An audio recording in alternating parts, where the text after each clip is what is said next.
tous, bienvenue sur ma chaîne YouTube. Alors, c'est des vidéos que je fais d'affilée, donc c'est pour ça que vous me voyez toujours avec la même tenue. Mais voilà, je vous les poste à des jours différents. Donc cette fois, je voulais vous parler du système perlite vermiculite. Alors, si vous me suivez sur Instagram, je vous en parle énormément. Tout simplement parce que c'est un système qui vous permet de bouturer facilement ou de récupérer vos plantes lorsque vous les avez noyées ou de faire partir des bulbilles et tout ça. C'est un système qui marche très très bien. Pourquoi ? Parce que la perlite et la vermiculite, en fait, sont des substances, on va dire, minérales.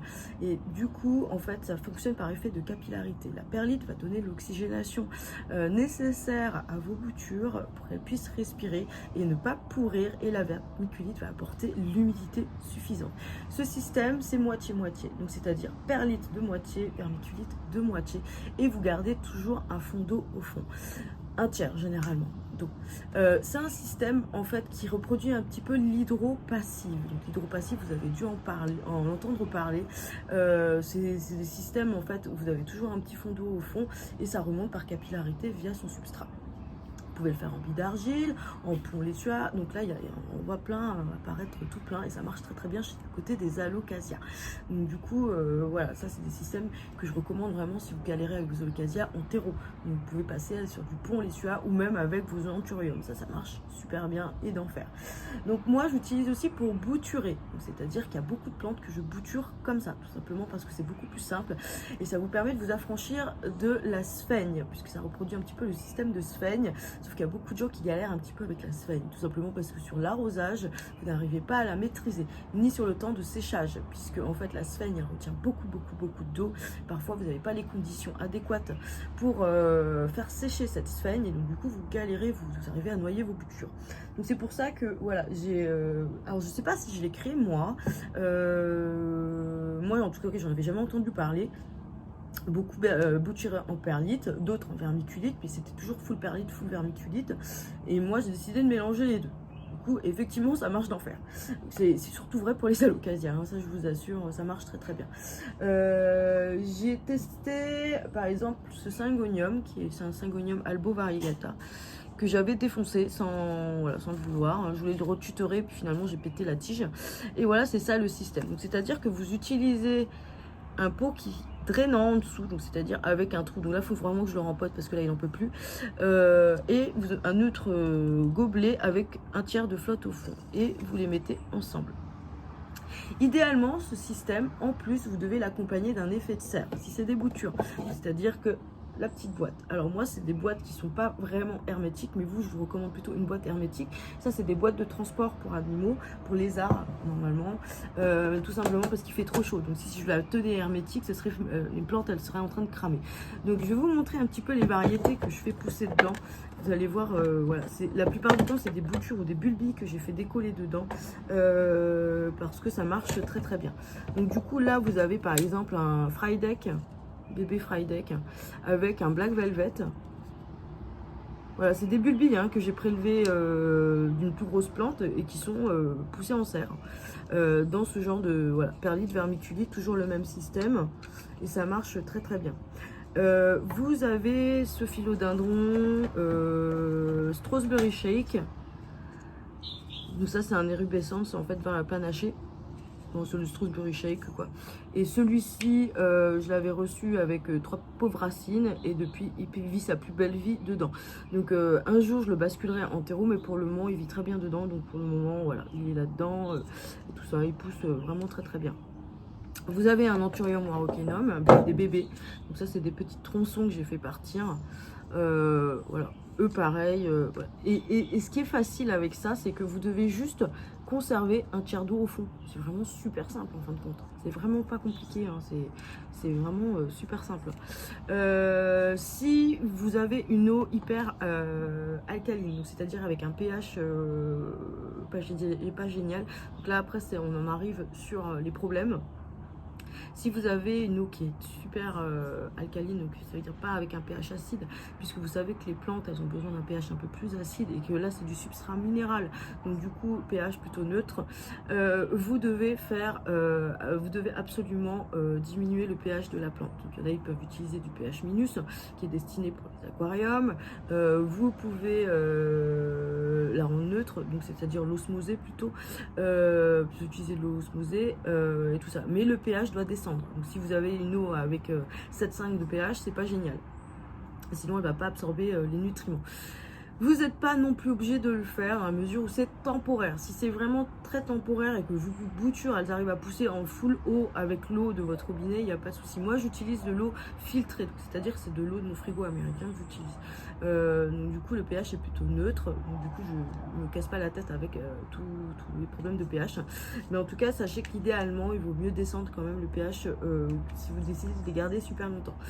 Un autre obstacle, c'est si vous voulez décider de les garder ad vitam aeternam dedans, parce que ça vous plaît, que c'est facile, là vous êtes vraiment en hydropassif. Donc c'est-à-dire que quelques mois ça va, mais alors une année, votre plante à un moment elle va s'étioler. Donc vous êtes obligé d'amener des nutriments, parce qu'une plante ça mange, donc ça veut dire que ça ne vit pas que d'eau, voilà. Donc vous êtes obligé d'amener comme pour l'hydropassive. Vous trouverez des produits en magasin d'hydroponie, mais voilà, moi j'utilise des magasins destinés à l'hydroponie, donc ça c'est des formats pro, mais voilà, c'est des trucs qui s'utilisent, c'est des engrais à base d'acides aminés, donc qui contient un petit peu de tous les éléments nécessaires. Donc voilà, il y a du NPK, ça c'est sûr. Il y a surtout du bore, du fer, du zinc, de l'oxyde de potassium. Enfin, il y a beaucoup de trucs. Et il y a énormément d'acides aminés libres. Ça marche très bien. Et c'est vraiment destiné à l'hydroponie. Donc là, parce que là, on voit, là vous avez les trucs, c'est écrit tout petit, mais voilà. C'est pour l'hydroponie. Donc voilà, il y a les doses d'hydroponie dessus. Donc du coup, si vous faites de l'hydroponie, voilà, assurez-vous d'avoir des produits, des engrais qui sont destinés à l'hydroponie. Je vous renverrai sur des comptes si vous voulez vraiment vous savoir où vous orienter, tout ça, et des comptes qui utilisent beaucoup l'hydropassive. En ce qui concerne le bouturage, donc je vous ai montré par exemple un syngonium qui a été bouturé dedans. Vous pouvez tout à fait le faire avec des philodendrons qui ont des belles racines aériennes, comme c'est le cas de... Bon, alors lui, il faut que je remette de l'eau parce que vous voyez, il a pompé l'eau, il a quasi plus rien. Si vous avez des belles racines aériennes comme ça, vous pouvez les mettre. Là il est en full perlite, je sais pas pourquoi j'ai fait full perlite, c'est un petit peu le même système, mais voilà, ça reproduit un petit peu le système là. S'ils ont des belles racines aériennes, vous pouvez tout à fait le faire dans ce système. Voilà. Vous avez des jolies racines aériennes, vous voulez couper la tête, paf, vous le faites. Ça c'est un philodendron lemon lime qui est devenu panaché, donc ça veut dire qu'il est devenu le Thai Beauty. Donc ça m'a sorti du vert plus foncé, ça arrive avec des conditions de luminosité extrême. Donc du coup voilà, il est bouturé dedans, on verra bien ce que ça donne. Et pour le moment, voilà, il est en full perlite. Vous pouvez aussi faire de la full perlite, hein, c'est pas un souci si vous n'avez pas le vermiculite. Hein. Mais moi je vous recommande vraiment 50-50. Hein. Ça marche vraiment d'enfer, surtout sur les alocasias. Voilà, donc du coup par exemple là j'ai fait partir des bébés d'Alocasia Regal Shield dedans. Donc ça c'est pareil. Et ça c'est des bébés Regal Shield. Vous voyez, c'est des bulbis que j'ai pris, j'ai planté dedans. Hein. J'ai mis sous serre et voilà. Là, je les ai libérés de la serre parce qu'ils ont des feuilles et donc du coup, ils ont besoin de respirer un petit peu plus. Mais sinon, les bulbis, ça marche aussi, il n'y a pas de problème. Franchement, il y a aussi les réhabilitations. Donc moi je fais de la réhabilitation aussi comme ça. Donc c'est tout simplement des plantes qui éprouvaient de la difficulté à pousser en substrat normal. Alors je sais pas pourquoi, c'était sûrement post-transport ou parce qu'elles avaient une attaque de nuisibles. Enfin bref, tout est possible. Et si vous voyez que votre plante elle dépérit et que vous voulez pas la laisser dans ce substrat parce qu'il ne sèche pas, parce que les feuilles elles jaunissent beaucoup trop et tout ça, vous pouvez les basculer dedans. C'est-à-dire que là vous allez vous affranchir un petit peu de l'arrosage et que c'est surtout elle qui va se nourrir toute seule dedans. Donc, le substrat va rester humide et aéré pour elle et l'arrosage ce sera toujours un tiers dedans. Donc du coup la plante elle va se nourrir d'elle-même. Donc si vous voyez que ça descend pas au niveau du niveau, c'est pas grave, c'est normal, pas envie de pomper quoi. C'est-à-dire ça reste humide, elle va pas pourrir grâce à la perlite, mais surtout elle va pousser, elle va se faire surtout un super un système racinaire. Ça a été un petit peu le cas de ce syngonium finalement, puisqu'il avait des très belles racines aériennes, et en fait il se nourrit tout seul, hein. Moi je lui fais rien, je lui mets juste un tiers d'eau, et souvent en 2 jours il a réussi à me pomper le tiers de flotte, tellement il pousse vite. Donc vous verrez, hein, moi j'ai des plantes par exemple, le niveau il descend très vite, parce qu'elle boit. C'est le cas de ce syngonium, et il y en a qui boivent beaucoup plus lentement, parce qu'ils sont, voilà, ils ont moins de racines, il y a moins de racines dedans. Du coup, ils pompent beaucoup moins vite. Je crois que c'est le cas un petit peu de ce truc, même s'il pousse bien, on voit les racines, hein, là, vous voyez, il pousse bien. Mais il pompe un petit peu moins vite parce qu'il n'a pas un super système racinaire encore hyper développé. Donc du coup, voilà, il est plutôt doux, enfin... pas très excité, mais bon voilà, c'est, vous le verrez, hein, vous devez juste garder le niveau à un tiers, hein, c'est tout. En tout cas, c'est vraiment pas la tête, c'est méga simple comme entretien. Je trouve qu'il n'y a pas plus simple comme entretien. Alors me demandez pas sur toutes les espèces, j'ai pas testé sur tout le monde, c'est à dire que là sur la famille des aracées, c'est sûr ça va fonctionner. Donc syngonium, philodendron, anthurium, alocasia, colocasia, tout ça va fonctionner. Je l'ai testé sur les aglaonema, ça marche. Je l'ai testé sur les tradescantia, ça marche. Je ne l'ai pas testé sur les calathea, je peux pas vous dire. J'aurais bien aimé, mais pour le moment toutes mes calathea vont bien, donc voilà, j'ai pas bouturé dedans, j'ai pas relancé de bouture. Donc du coup, c'est compliqué de vous dire ça marche ou ça marche pas. Mais vous pouvez tout à fait le tester chez vous, il n'y a pas de souci. Donc du coup voilà, je pense que sur les caladiums ça peut marcher, ça reste des calathea. Je pense que les monstera ça va marcher puisque ce sont aussi des aracées. Je pense que voilà, il y a des variétés, je regarde un petit peu, hein, sur quoi j'ai testé. Les Oya ça va fonctionner, les euphorbes j'ai testé, ça va fonctionner. Sur quoi j'ai testé encore tout ça, je sais plus exactement catégorie, mais voilà, il y en a quand même pas mal, donc ça vous fait quand même pas mal de boulot. Donc du coup voilà, il y a aussi oui, toute la partie épiphyte, donc c'est-à-dire les cactus un petit peu épiphytes, comme l'épiphyllum angulier. Celui-là j'avais bouturé dedans et ça marche aussi très bien. Donc ça rejoint un petit peu. Donc dès que je vous donne une espèce, normalement vous pouvez essayer de rattraper sur les autres espèces aussi. Voilà. Je vais tester bientôt un Xanthosoma. Je crois que j'avais testé sur mon Xanthosoma jacquini. Ça a marché.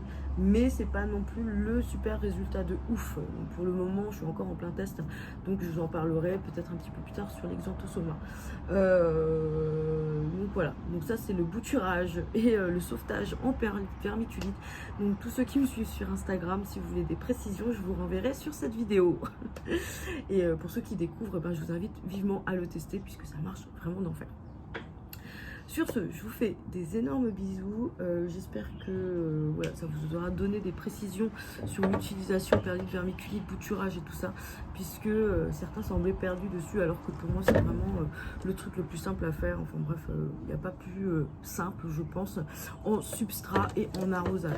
Après, bien sûr qu'il faut lui donner les mêmes conditions qu'une plante normale, c'est-à-dire que ça ne vous affranchit pas de l'exposition et du taux d'humidité ambiant. Donc c'est pour ça que les miennes sont maintenues en serre. Donc ni la chaleur, c'est-à-dire que vous pouvez tout à fait faire ce type de système en caisse, comme moi.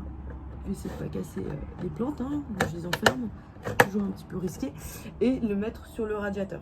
Donc ça marche très bien. Donc si vous n'avez pas de tapis chauffant ou voilà, vous mettez sur votre radiateur près de la fenêtre et voilà, ça va chauffer par les pieds. C'est l'eau qui est dans les sous-coupes va se diffuser et va créer l'humidité ambiante nécessaire dans votre intérieur, dans l'intérieur de la boîte.